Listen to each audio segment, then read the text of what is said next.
ബാറുകൾ പൂട്ടുന്ന സമയത്ത് 715 ബാർ പൂട്ടി എന്നതാണല്ലോ അന്നത്തെ യഥാർത്ഥത്തിലുള്ളൊരു സംഭവം വരുന്നത്. ഇന്ന് നിലവിൽ 1200-നടുത്ത് ബാറുകൾ കേരളത്തിൽ പ്രവർത്തിക്കുകയാണ്. ഇതെല്ലാം ലൈസൻസ് സ്ഥാപനങ്ങളാണ്. 3 സ്റ്റാർ 4 സ്റ്റാർ കാറ്റഗറിയിൽപ്പെട്ട 1200ഓളം ഹോട്ടൽസ്, ബാർ ഹോട്ടലുകൾ, ബാർ അറ്റാച്ച്ഡ് ഹോട്ടലുകൾ വരികയാണ്. അപ്പോൾ അത്തരത്തിലൊരു മത്സരവും കാരണം ഉണ്ടായിട്ടുണ്ട്. പിന്നെ KSBC സർക്കാരിൻ്റെ തന്നെ ബീവറേജ് കോർപ്പറേഷൻ ഇത് നേരിട്ട് മദ്യവിൽപ്പന നടത്തുന്നത് കൊണ്ട് അപ്പോൾ അവിടെ പ്രീമിയം ഷോപ്പ് പോലുള്ള സംഗതികൾ വന്നപ്പോൾ ആളുകൾക്ക് ഈ കൊറോണയ്ക്ക് ശേഷമുണ്ടായ ഒരു വലിയ മാറ്റവും കൂടി അതാണ്.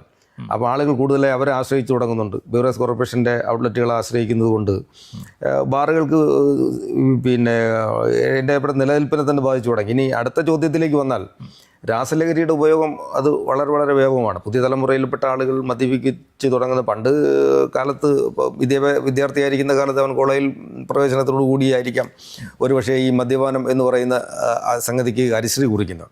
പക്ഷേ ആ കാലം ഇപ്പോൾ മാറിപ്പോയി. ഇപ്പോൾ ആളുകളെ സംബന്ധിച്ചിടത്തോളം, പിള്ളേരെ സംബന്ധിച്ചിടത്തോളം രാസലഹരിയാണ്. രാസലഹരി പലതരം ഉണ്ടെന്ന് പറയുന്നത് ഞാൻ ആ രംഗം അത്ര കാര്യമായി നിരീക്ഷിച്ചിട്ടില്ലാത്തതുകൊണ്ട് എനിക്ക് കൃത്യമായത് പറയാൻ പറ്റില്ല. എങ്കിൽ പോലും രാസലഹരിയുടെ വ്യാപകമായതുകൊണ്ട്